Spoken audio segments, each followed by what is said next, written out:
Hey everybody, welcome back to Travel Trailer Nation. I really struggled with what I was going to uh, title this video as. I thought I would probably call it something like why I punted on installing the cree3000.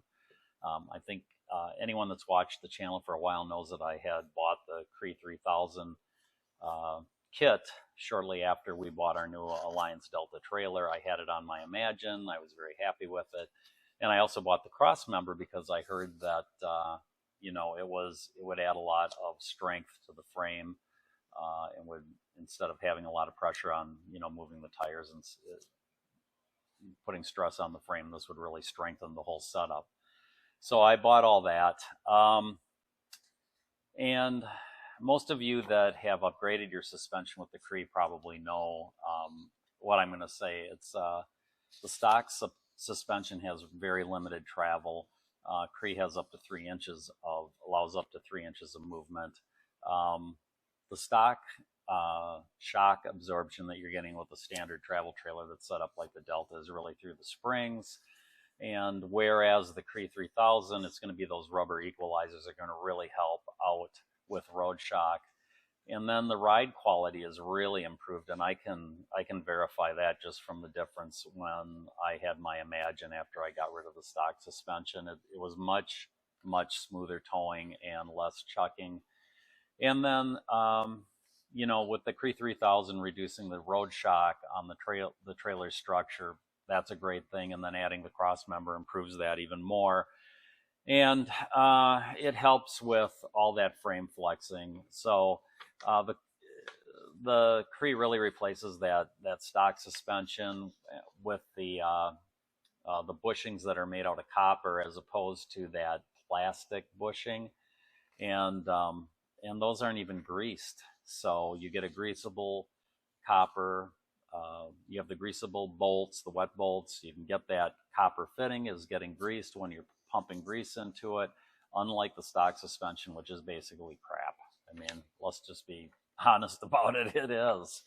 And I'm going to tell you, we only took one trip with that trailer, and when we pulled the suspension off and we took the plastic bushings out, they were already well on their way to being destroyed. So, what can I say?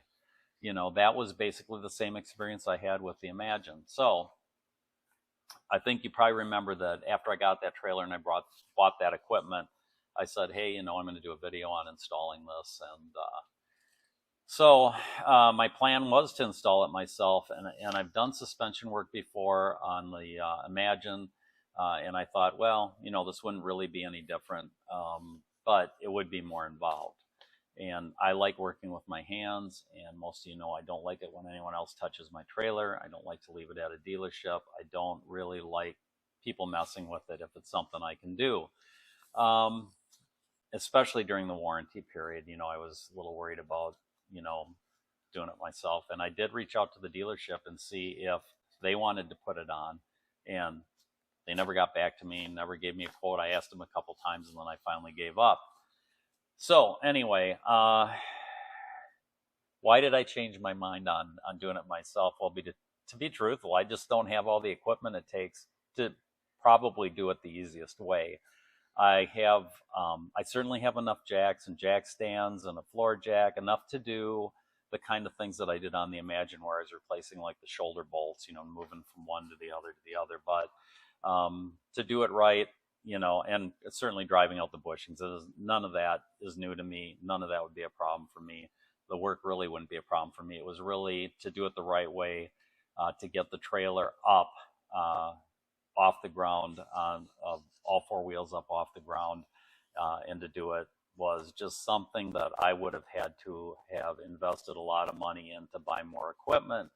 And when I started to figure out what that really meant for me, it almost seemed like it would be almost a wash if I just got someone to do the work. So that's kind of why I said I punted on it. So a few weeks ago, I read some reviews about a local RV tech who's basically just almost outside the neighborhood here. And Miguel owns his own mobile RV repair company called MG Mobile Repair. And we had a couple conversations on the telephone. And I asked him a lot of questions about how he planned on doing it, and have they done it before? And after he checked all the boxes, after we had several conversations, I said, let's set it up and do it. And, you know, part of what I'm really cheap.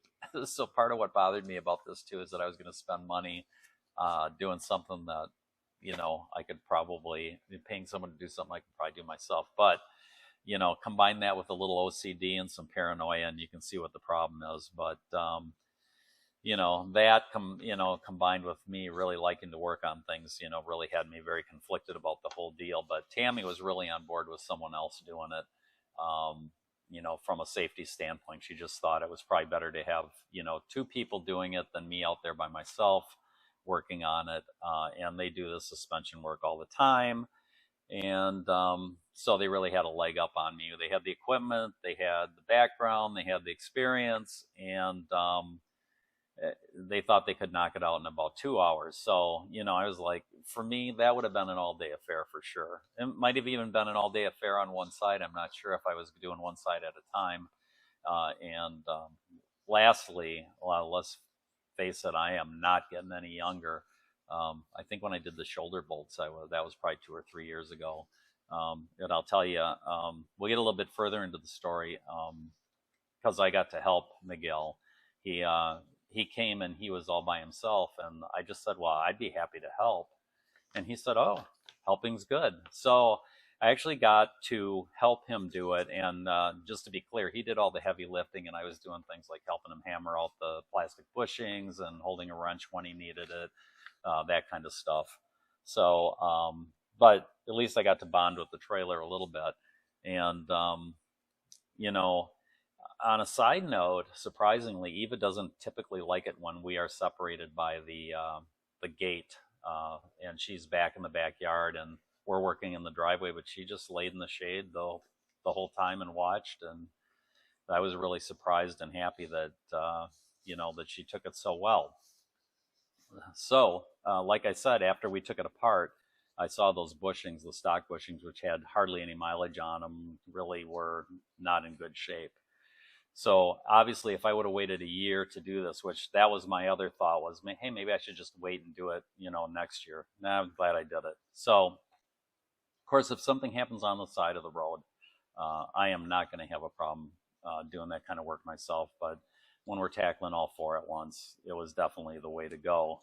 And what you probably ascertained if you've watched my videos is that I love working on the trailer, but I don't like working under, duress. So when things break down, I like to be proactive. I don't like to be reactive. So, and that's happened in the past to me, like with the Schwintek motors, get in campground, all of a sudden the motor doesn't move, motor's shot, the wires are, had crossed over and shorted out, and you had to get a Schwintek motor.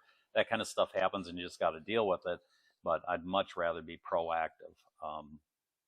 So the job's complete. Miguel did an awesome job. He is a great guy. I'm going to put a link to his company down below in the notes. And I would say if you're in this area and you're looking for a guy who does like outstanding work, is honest, really nice, I would definitely recommend him. And now the job's complete, and we went to Mother Neff with it, and I did notice immediately a difference. It towed a lot more like the Imagine used to tow. So real straight, true, and definitely gets, you're getting a little more travel up and down with it. It definitely improved the turning for some reason. When I back up, it was much easier to maneuver, whether that's because of the crossbar or just the Cree suspension itself, I'm not sure. And it's not my imagination. It definitely helped a lot. So I'm very happy with it. And I'm going to get under there before our trip to Cap Rock on our way to Springfield with my grandson Trent, and then going from Springfield with Trent back to Wisconsin. So I want to make sure that, we don't have a loose bolt under there. I'm pretty sure we don't. But, we just took it out and used it. So things loosen up sometimes. So I want to get under there and make sure that it's good. And, then I think we'll be good to go. So that's why I punted. Sometimes it's just better to find someone. Yeah, and I'm glad I got the help. But sometimes it's about better to just kind of bite the bullet if you know you don't have all the equipment you need to do something. It's just not worth the risk. So anyway, that's the story. It's on there. If I have anything more to tell you about with the Cree, I certainly will. But at this point, it's clear sailing ahead. And until next time, happy camping.